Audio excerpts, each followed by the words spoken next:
신약성경 93페이지입니다. 누가복음 4장 1절과 2절 말씀 제가 봉독해 드립니다. 예수께서 성령의 충만함을 입어 요단강에서 돌아오사 광야에서 40일 동안 성령에 이끌리시며 마귀에게 시험을 받으시더라. 이 모든 날에 아무것도 잡수시지 아니하시니 날수가 다함에 줄이신지라. 아멘.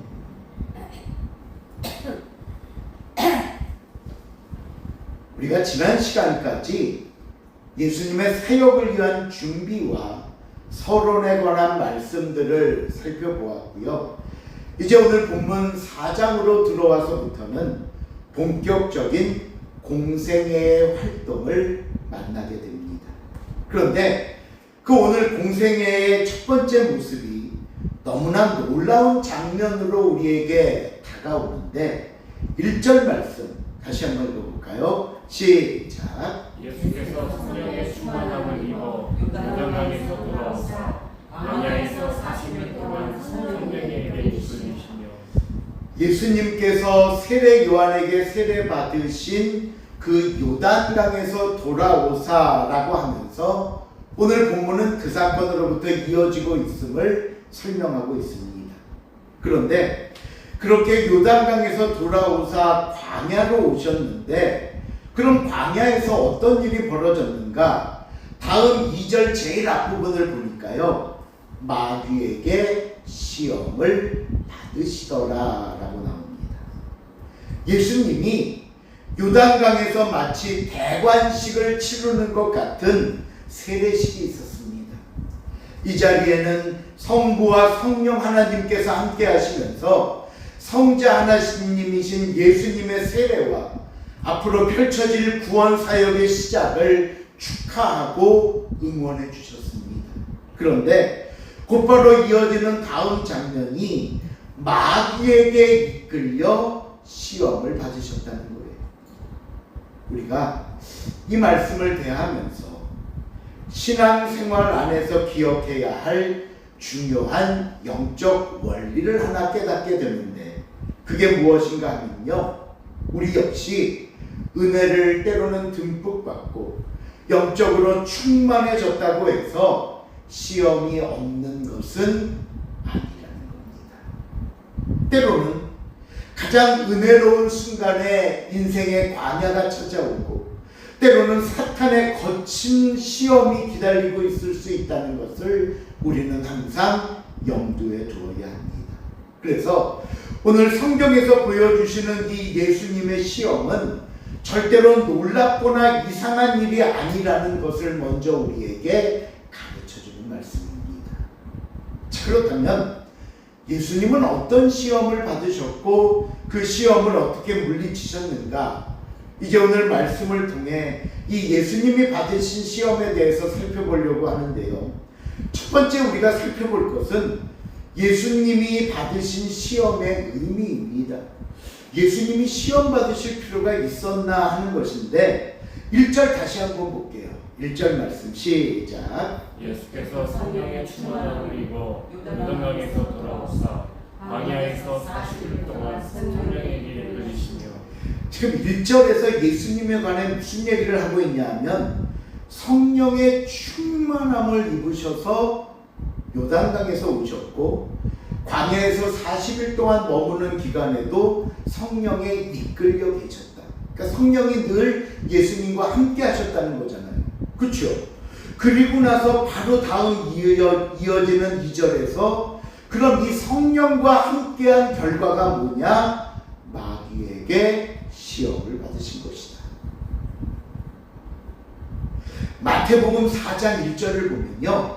이 상황을 조금 더 분명하게 기록하고 있는데 읽어볼게요. 마태복음 4장 1절 그때의 시작. 그때 예수께서 성령에게 이끌려 마귀에게 시험을 받으라 광야로 가사. 여기서는 성령에게 이끌려 시험 받으러 광야로 가셨다.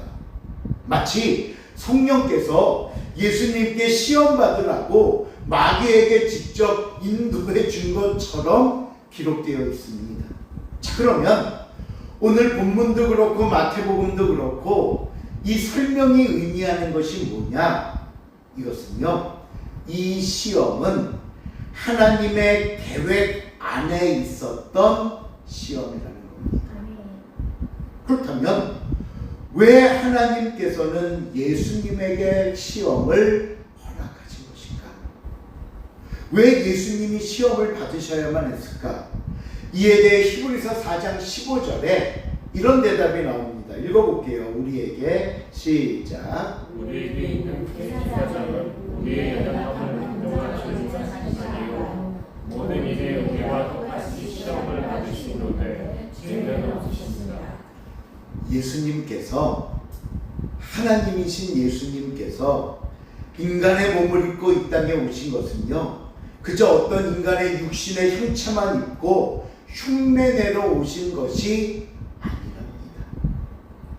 십자가에 달려 우리를 구원하심도 있지만 또 세상에서 우리가 경험하며 살고 있는 모든 희노애락을 경험하시고 우리의 삶을 긍휼히 여기시는 참된 사랑의 구주가 되시기 위함이다 라고 말씀합니다. 그러기에 오늘 예수님이 받으신 시험은 누구를 위한? 우리를 위한 시험이셨습니다. 시험받는 우리를 도우시기 위한, 시험받는 우리를 무엇보다 경험하심으로 긍휼히 여기시기 위한 대제사장이 되시기 위한 시험이었다는 거예요. 그래서 성령의 이끌림을 받은 이 시험은 공생애를 시작하는 첫 번째 사역으로 예수님이 경험하시고 예수님이 반드시 승리하셔야 할 마귀와의 전쟁이었던 겁니다. 자, 그럼 큰 두 번째로, 그럼 우리가 이제 본문을 통해 살펴볼 것은 그럼 예수님은 어떤 종류의 시험들을 받으셨는가 하는 겁니다. 오늘 본문은 우리에게 예수님의 시험은 모두 3번 있었다 가르쳐주고 있는데, 첫 번째 시험은 돌로 떡을 만들어 먹으라 라는 시험입니다. 오늘 본문 3절입니다. 시작. 너희가 이르되 네가 만일 하나님의 아들이거든 이 돌들에게 명하여 떡이 되게 하라. 여러분, 왜 많은 유혹과 시험들이 있을 텐데 그 첫 번째 시험으로 떡을 만들어 먹으라고 시험했을까요? 그 힌트가 그 바로 앞에 2절 하반절에 나옵니다. 이 모든 날에 시작. 이 모든 날에 아무것도 잡수시지 아니하시니 날수가 다음에 죽이신지라. 예수님은 광야에서 아무것도 잡수시지 않았기에 무척 배가 고프셨습니다. 사탄은 지금 예수님의 이 상황, 가장 힘들고 어려운 것이 무엇인가를 이용해서 예수님을 무너뜨리려고 하는 겁니다. 여러분, 오늘 저와 여러분의 삶도 마찬가지입니다. 사탄은요, 내가 나에 대해 알고 있는 것보다 더 나를 잘 알고 있습니다. 그래서 우리에 대해 사탄은 모든 것을 알고 있으면서 그것을 악용해 무너뜨리려는 방법으로 사용하는 겁니다. 그래서 어떤 사람에게는 물질이 무너지는 약점입니다. 물질이 없으면 그냥 무너져 버립니다. 또 어떤 사람에게는 사람과의 관계에서 쉽게 상처를 받습니다. 그저 말 한마디, 때로는 그들의 눈빛 하나에도 쉽게 상처받고 무너지는 사람이 있습니다. 또 어떤 사람은 내가 욕심껏 누리지 못하는 욕심에 무너지는 사람도 있고요. 어떤 사람은 내가 힘을 얻고 뭔가 인정받고 싶은데 그러지 못하면서 오는 무너짐도 있습니다. 이렇게 각자의 상황과 연약함이 다 다른데, 그러므로 여러분, 우리 또한 나의 약점이 뭐고 나의 연약한 부분이 무엇인가에 대해서 알고 계셔야 합니다. 왜? 혹시라도 내가 살다가 그런 부분에 상처를 받고 내 연약한 부분에 아픔이 찾아오면 그냥 무방비로 있다가 또 화살을 맞고 또 쓰러지고 아파하고 무너지고 넘어질 것이 아니라 내 약점을 건드리는 거 보니까 누가 나를 공격하고 있구나. 사탄이 나를 공격하고 있구나. 사탄이 나를 시험하고 있구나. 빨리 방어하고 치료하고 회복하는 신앙의 영적인 자세를 가져야만 우리는 시험을 극복하고 승리할 수 있는 겁니다. 내 약점이 뭐고 내가 쉽게 무너지는 게 뭔지. 그런데 사탄은 바로 이제 이런 이유로 돌로 떡을 만들어 먹으라 하면서 시험 앞에 덧붙인 말이 있어요. 무슨 말을 덧붙이냐 하면 네가 만일 하나님의 아들이거든. 보세요. 예수님은 하나님의 아들이시다. 지금까지 누가가 수없이 반복하고 강조하면서 우리한테 설명한 거잖아요. 그렇죠? 오죽하면 예수님이 세례받을 때 하늘이 열리고 성부 하나님이 내 사랑하는 아들이라고 그랬고, 누가는 족보를 기록하면서 결국 예수님 제일 위에 두고 하나님을 언급하면서 하나님의 아들이라고 그랬어요. 근데 사탄은 바로 이 부분을 건들면서 시험하는 거예요. 뭐라고 하는 거냐? 너 정말 하나님 아들 맞아? 너 정말 그렇게 능력 있는 아들 맞아? 근데 왜 굶고 있어? 근데 네가 뭐가 부족해서 굶는 건데 능력 있으면 써봐. 야, 이 돌덩어리 하나 떡 못 만들어 먹고 아들이 그것도 못해? 네가 아들이라는 걸 증명해봐. 이거예요. 근데 우리 띄워놓고 한번 생각해 보세요. 배고픈 사람이 음식 먹는 게 잘못이에요? 배고픈 사람이. 아니요. 잘못 아니에요. 배고프면 먹어야죠. 그렇죠? 또 하나님의 아들이 아닌 사람이 하나님의 아들인 척하면 거짓이고 잘못이지만 정말 하나님의 아들이 나 하나님의 아들이야 라고 말하면 잘못이에요? 아니에요. 잘못 아니에요. 결국 하나씩 띄워놓고 보면 잘못 아니에요. 당연한 거고 마땅히 그래도 되는 겁니다. 그런데 여기에 바로 함정이 있는 거예요. 보세요. 하나님의 아들이 자기에게 주어진 능력을 단순히 자신의 배고픔을 채우는 일에 사용하거나, 또 마귀가 나를 너 하나님 아들 맞아? 라고 나의 정체성을 뒤흔든다고 해서 그 억울함을 풀어보겠다고, 저 사탄을 복수해 보겠다고 내가 그 능력을 사용하면 그게 과연 정당한 일일까요? 아니요. 그래서 이게 시험인 겁니다. 예수님의 대답을 보세요. 본문 4절 시작. 예수께서 대답하시되 기록된 바 사람이 떡으로만 산 것이 아니라느니라. 이 말씀은 신명기 8장 3절 말씀을 그대로 갖고 와서 선포하신 건데, 그 신명기 원문에는 어떻게 되어 있냐면 읽어볼게요. 너를 낮추시며 시작. 너를 낮추시며 너를 줄이게 하시며 또 너도 알지 못하며 내 조상들도 알지 못하던 만나를 내게 먹이신 것은 사람이 떡으로만 사는 것이 아니요 여호와의 입에서 나오는 모든 말씀으로 사는 줄을 내가 알게 하려 하셨습니다. 과거 이스라엘 백성들은 광야에서 줄이고 배고픔이 왔을 때, 물론 모든 사람들이 그렇죠. 불안합니다. 염려됩니다. 그렇죠? 걱정됩니다. 근데 그 염려와 불안과 걱정이 가득하더니 결국에는 하나님을 원망했습니다. 불신이 나왔습니다. 그런데 오늘 예수님께서는 그 배고픔 앞에서 하나님의 말씀을 붙잡았습니다. 말씀을 통해 약속하시고 말씀을 통해 공급하시는 하나님의 은혜와 축복을 먼저 생각했다는 겁니다. 여러분, 우리는 고난 중에 무엇이 우리를 붙잡고 우리는 가장 먼저 무엇을 생각하고 붙들고 계십니까? 쉽게 말해서 무엇으로 우리의 문제를 해결하려고 하고 계십니까? 말씀으로.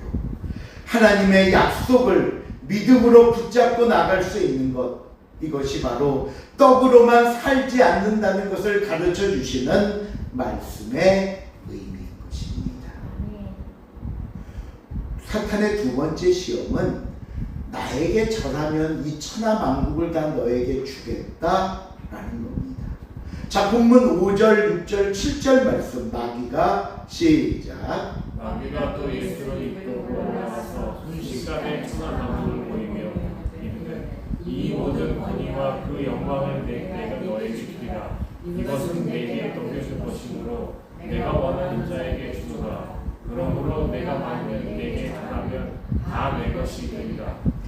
네가 나한테 절하면 천하 만국을 줄게. 이건요, 예수님이 이 세상에 오신 목적과 연결된 시험입니다. 보세요. 예수님이 이 땅에 오신 목적은 바로 여기서 말하는 그 천하 만국을 구원하시기 위함입니다. 그런데 예수님이 천하 만국을 구원하시는 그 길의 방법은 뭐냐면 십자가를 지시고 고난과 피 흘림을 통해 구원하시는 겁니다. 그렇죠? 근데 오늘 사탄은 뭐라고 유혹을 합니까? 십자가 없어도 돼. 고난 없어도 돼. 그렇게 수고하지 않아도 돼. 나에게 그저 어떻게 하면 고개 한번 숙이고 절 한번 하면 죽게. 그렇게 받아서 구원하든지 네 마음대로 해. 그거예요. 근데 여러분, 우리 솔직히 말해서 우리가 매일 갈등하고 싸우는 것도 바로 이 문제 때문이잖아요. 아니, 우리가 매일 넘어지고 쓰러지고 무너지는 것이 바로 이 유혹에 넘어지기 때문이지 않습니까? 어떻게 하면 조금 더 쉽게 해볼까? 어떻게 하면 조금 더 편하게 해볼까? 어떻게 하면 조금 더 덜 노력해서 많은 걸 가져볼까? 그렇죠? 근데 예수님은 이 두 번째 시험에 대해 뭐라고 말씀하시느냐? 본문 8절 말씀입니다. 예수께서 시작. 예수께서 대답하여 이르시되 기록되노라. 주 너의 하나님께 경배하고 다만 그를 경배하게 하시라. 이것 또한 신명기 6장 13절 말씀을 인용하신 건데요. 예수님이 대답은 뭡니까? 하나님께만 경배하고 하나님만 섬겨라. 이것은 단순히 예배의 대상을 의미하는 게 아니라요, 앞에서도 말씀드렸듯이 우리를 유혹하는 수많은 유혹과 시험은 결국 이겁니다. 세상의 이야기들, 세상의 방법들, 그리고 우리에게 손 내밀고 있는 그 수많은 죄의 유혹과 시험과 죄에 대해서 하나님을 기억해라. 하나님의 말씀만이 기준이고 잣대임을 알아라. 하나님의 뜻 가운데서만 생각하고 말하고 결정하는 삶이 되어야 한다는 겁니다. 편안함이 아니라 하나님의 뜻입니다. 예수님은 결국 당신이 하신 이 대답을 공생애를 통해 온전히 증명해 보이셨어요. 그 절정의 사건이 뭐라고요? 십자가를 지신 겁니다. 마귀가 유혹했던 편한 방법으로 세상을 구원하시지 않았고 하나님의 방법인 십자가를 통해 승리했음을 보여주는 승리의 선언이셨습니다. 여러분, 다시 한번 말씀드립니다. 예수님은 쉽고 편하고 빠르고 행복한 소위 세상 사람들이 말하고 유혹하는 방법이 아니라 하나님의 방법, 하나님의 뜻을 이루신 것입니다. 세 번째 시험은요, 성전 꼭대기에서 뛰어내리랍니다. 근데 사탄이 세 번째 시험을 하면서 깜짝 놀랄 일을 우리에게 보여줘요. 그게 뭐냐면 10절, 11절입니다. 사탄의 얘기예요. 읽어볼게요. 시작. 기록되었으되 하나님이 너를 위하여 사사들을 명하사 너를 지키게 하시자. 또한 그들의 손으로 너를 붙들어 네 발이 돌에 부딪히지 않게 하시리라. 이게 지금 사탄의 시험인데 뭐가 놀라운 모습이라는 줄 아시겠어요?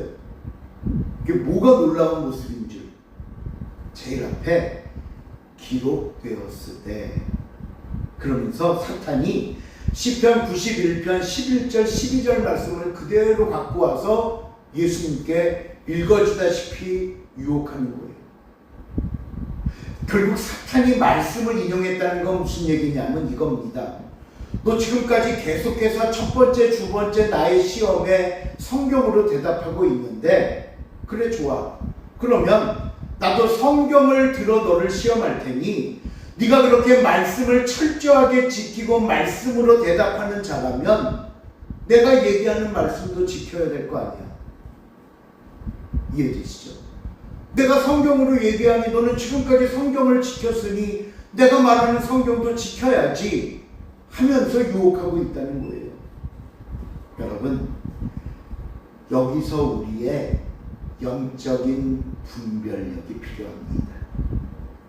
말씀을 듣되 제발 그 말씀의 진리 여부를 판단할 수 있는 지혜와 지식을 가지십시오. 이단도 말씀을 다룹니다. 성경 다뤄요. 거짓도 성경을 들고 우리에게 찾아옵니다. 여러분, 성경을 사용한다고 해서 모두 하나님의 뜻은 아니라는 것을 잊지 마시길 바랍니다. 그러기에 예수님 보세요. 사탄의 시험에 말씀으로 대응하셨지만, 말씀으로 물리치셨지만 시험을 위한 말씀에는 단호하게 거절하셨습니다. 말씀이라도 아닌 건 아닌 거다. 그렇다면 성전에서 뛰어내리라고 하면서 천사들이 너를 보호하지 않겠냐라는 사탄의 유혹이 어떻게 시험이 될 수 있는 거냐? 이것은요, 사실 가장 먼저 하나님을 시험하는 겁니다. 하나님을 의심하게 하고 불안한 마음, 하나님을 믿지 못하게 하는 마음을 키워서 결국 하나님을 떠나게 하려는 거예요. 이런 뜻이에요. 너 하나님의 아들이잖아. 뛰어내려. 그럼 하나님의 자녀라면 지켜주셔야지. 그게 우리의 억울함과 수많은 기도의 속상함 중에 하나잖아요. 지켜주셔야지요. 손해보지 않게 해주셔야죠. 불안한 마음 들지 않게 해주셔야죠. 내가 하나님의 구원받은 사람인데 이런 고통, 이런 아픔은 없어야지요. 지금도 우리는 이런 비슷한 수많은 질문과 유혹과 시험 앞에 여전히 하나님을 의심하고 불안해하고 넘어지고 있다는 겁니다. 그래서 예수님이 뭐라고 말씀하신 줄 아십니까? 주 너의 하나님을 무엇하지 말라? 시험하지 말라. 이 시간 사랑하는 성도 여러분, 하나님을 시험하지 마십시오. 이 말을 바꾸어 말하면 하나님을 의심하지 마십시오. 내가 지금 어떤 상황, 어떤 처지에 놓였든지 나는 하나님의 자녀라는 것, 나는 하나님 나라의 백성이라는 것, 하나님께서 나를 사랑하시고 나를 구원하셨다는 이 사실 하나는 절대로 잊지 마시기를 바랍니다. 그리고 그래요. 살다 보면 의심될 때도 있고요. 불안할 때도 있고요. 걱정이 생길 때도 있습니다. 만약 그런 순간이 오면 마귀가 나를 시험하고 있는 거구나. 사탄이 또한 나를 의심케 하고 불안케 해서 넘어지게 하려고 하는구나. 불안해서 다른 것들을 못하게 하려고 하는구나. 깨닫고 말씀과 기도로 싸워 승리할 수 있는 저와 여러분이 될 수 있기를 바랍니다. 자, 이렇게 해서 예수님은 세 가지 시험을 모두 말씀으로 물리치셨습니다. 그런데 이렇게 예수님의 승리가 선언된 뒤 마지막 오늘 본문 13절에 보니까요, 이런 말씀이 있습니다. 시작. 마귀가 모든 시험을 다 후에 얼마 동안 떠나니라. 무슨 말이 의미 있는 얘기일까요? 요 13절에서 얼마 동안. 마귀가 패배를 선언하고 완전히 물러갔다고 말하지 않죠. 아니, 우리라면 또 그럴 수 있는데 상대가 누구예요? 하나님의 아들이자 예수님임에도 불구하고 얼마 동안이래요. 얼마 동안. 이 말이 무슨 의미인지 아시겠죠? 사탄의 유혹과 시험과 공격은 계속된다는 겁니다. 한 번 이겼다고 끝난 거 아니라는 겁니다. 사탄은 더 좋은 때를 기다리며 잠시 물러갑니다. 우리의 연약한 걸 알기에 그런 틈만 보이면 또 다가옵니다. 또 찌릅니다. 또 무너뜨립니다. 또 의심하게 만듭니다. 그래서 신앙의 싸움은 한순간이 아니라 평생의 싸움입니다. 하지만 여러분, 걱정하지 마십시오. 아우, 평생 이걸 어떻게 해요? 염려하지 마십시오. 요한복음 16장 33절 시작. 이것은 너희에게 이르는 것은 너희로 내 안에서 평안을 누리게 하려 합니다. 세상에서는 너희가 환난을 당하나 감기하라. 내가 세상을 이기었노라. 내가 세상을 이기었노라. 내가 시험을 이기었노라. 이제 말씀을 마무리하면서 몇 가지 교훈만 간단히 언급하려고 합니다. 첫째로, 시험을 이기는 방법은 하나님의 말씀입니다. 우리가 에베소서 보면 하나님의 전신갑주 중에 유일한 공격 무기는 성령의 검, 곧 말씀이라고 했습니다. 여러분, 그러게 평소에 말씀을 가까이 하십시오. 왜 교회가 말씀 수련회를 하고 성경 다독 대회를 하고 주간 성경 공부를 하고 말씀에 집중하게 하시는 줄 아십니까? 말씀만이 고난과 시험의 순간에 나를 붙잡아 줄 수 있는 힘이기 때문입니다. 둘째로, 사탄의 시험은 끝이 없습니다. 그러기에 영적인 긴장을 늦추지 말고 나를 지킬 수 있는 무장을 하십시오. 또한 교회 안에서 서로 지켜주고 도움이 되어주는 성도들이 되셔야만 합니다. 여러분, 왜 내 옆에 그 사람을 두신 줄 아십니까? 내가 쓰러지고 넘어질 때 나를 붙잡아 줄 사람으로 그를 두신 겁니다. 마지막 셋째로, 세상은 언제나 우리에게 쉽고 빠르고 편하면서 많은 이익을 얻을 수 있는 방법이 있다고 말합니다. 하지만 이런 제한 자체가 곧 뭐다? 죄고 시험이다. 쉽고 빠르고 편한 건 죄고 시험이다.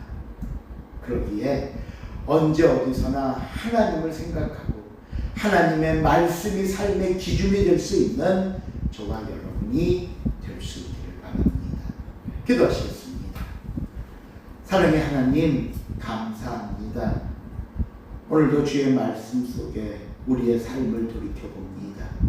끊임없는 시험과 영적인 전쟁 속에서도 우리를 지켜주시고 인도하시며 승리케 하신 예수님을 믿고 의지하며 또한 살아갑니다. 하나님, 날마다 힘주시고 그 능력 가운데 역사하여 주시어서 하나님의 자녀여 백성으로 부족하거나 연약하거나 부끄럽지 않도록 축복하여 주시옵소서. 감사드리오며 예수님의 이름으로 기도하옵나이다. 아멘.